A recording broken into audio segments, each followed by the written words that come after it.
रुकावट के लिए खेद है। अगर आपने अभी तक इस एनिमे के सेकेंड एपिसोड नहीं देखा है तो ऊपर आ रहे आई बटन को क्लिक करके देख लीजिए, वरना आपको ये वीडियो समझ में नहीं आएगा। धन्यवाद। Now enjoy this video. तो एपिसोड की शुरुआत में हमें हाउस ऑफ इवोल्यूशन के उसी लीडर को दिखाया जाता है जिसे हमने पिछले एपिसोड में देखा था, और उसके पास के बारे में बताया जाता है कि वो पहले एक मशहूर और जाना माना साइंटिस्ट था और उसका सपना था ह्यूमंस इवॉल्व करके उसे आर्टिफिशियल इवोल्यूशन करना, लेकिन उसे कोई भी इस सपने को पूरा करने के लिए तैयार नहीं था। तभी वो ह्यूमन आर्टिफिशियल इवोल्यूशन के ऊपर 70 साल तक रिसर्च करने के बाद उसका सपना पूरा हो जाता है और इसके बाद वो खुद को फिर से जवान बना लेता है और वो उसके जैसा बहुत सारे क्लोन को क्रिएट करता है और उसका लेबोरेटरी का नाम है हाउस ऑफ इवोल्यूशन, और वो यहाँ पे बहुत सारे एक्सपेरिमेंट करता है जानवर और इंसानों के ऊपर न्यू स्पीसीज को क्रिएट करने के लिए। तभी सीन शिफ्ट होता है और हम उसी आर्मर्ड गोरिल्ला को देख पाते हैं और वो ये सब कुछ साइतामा और जेनोस को बता रहा होता है, और वो गोरिल्ला उन्हें ये भी बताता है कि हमारे बॉस साइतामा के पावर को लेकर और भी बहुत कुछ जानना चाहता है। तभी जेनोस कहता है कि असल में वो मेरे मास्टर के ऊपर ह्यूमन इवोल्यूशन का रिसर्च करना चाहता है, इसीलिए वो मास्टर साइतामा के बारे में और जानना चाहता है। और फिर जब वो गोरिल्ला इन सब के बारे में उसका बॉस को इन्फॉर्म करने जा ही रहा होता है, तब जेनोस उस गोरिल्ला से ये भी क्वेश्चन पूछता है कि क्या हाउस ऑफ इवोल्यूशन के साइबॉर्ग्स 4 साल पहले डेवलप हो गया था? कितना सारे साइबॉर्ग्स है वहाँ? इससे पहले कभी कोई भी साइबॉर्ग किसी टाउन को खत्म कर दिया है? इसके जवाब में वो गोरिल्ला जेनोस को कहता है कि उसे नहीं पता, लेकिन पूरे हाउस ऑफ इवोल्यूशन में वही सिर्फ एक कॉम्बैट साइबॉर्ग है। इसके बाद सीन शिफ्ट होता है जहां हम देख पाते हैं कि हाउस ऑफ इवोल्यूशन के लीडर को एलाइड फोर्स के जरिए जेनोस और उस आर्मर्ड गोरिल्ला के बीच बातचीत के बारे में पता चल जाता है, और वो लीडर अपने क्लोन्स को ये भी बता रहा होता है कि अगर वो 2 ह्यूमंस यहाँ पर आएगा तो हमारे इतने सालों की कड़ी मेहनत, रिसर्च सब कुछ खत्म हो जाएगा। तभी वो ये भी कहता है अब हमारे पास एक ही ऑप्शन है, हमें अपना ट्रम्प कार्ड यूज़ करना होगा।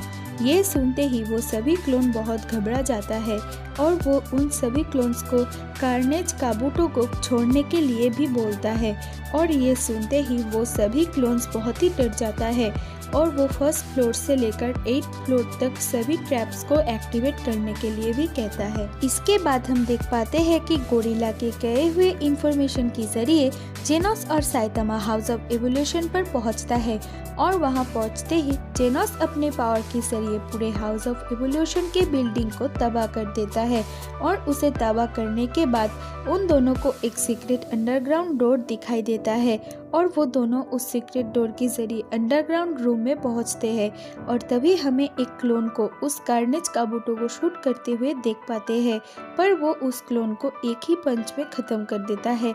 और तभी वहाँ हाउस ऑफ इवोल्यूशन के लीडर वहाँ आता है और उसे कहता है कि तुमने मेरे बहुत सारे क्लोन्स को ख़त्म कर चुके हो, और तभी वो लीडर उसे ये भी कहता है कि क्या तुम ठीक हो? तभी गुस्से में कार्नेज उसे कहता है मैं बहुत साल से पृथ्वी के इतने गहराइयों में रह रहा हूँ और तुम मुझे अच्छे रहने के बारे में पूछ रहे हो।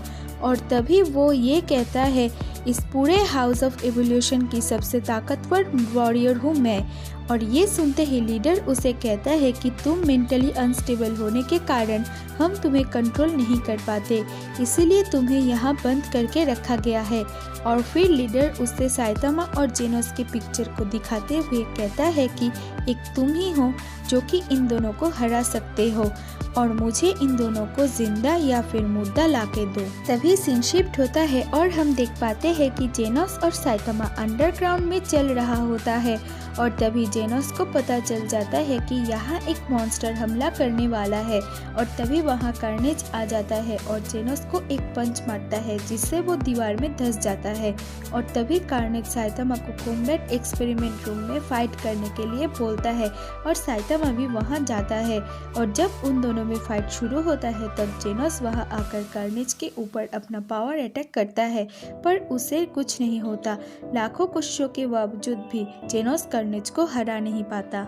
आगे साइतामा और कार्नेज के बीच फाइट शुरू होने वाला होता है और तब हाउस ऑफ एवोल्यूशन के लीडर उनके फाइट को देखने वहां आता है।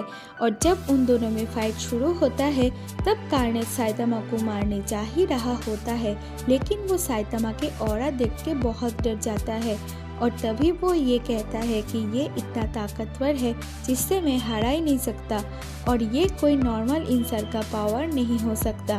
तभी साइतामा अपने सीक्रेट पावर के बारे में बताता है। तब वहाँ लीडर आके उसे कहता है कि मैं भी सुनना चाहता हूँ। तब साइतामा उसे कहता है कि तुम कौन हो। तब वो कहता है कि मैं जीनस हूँ।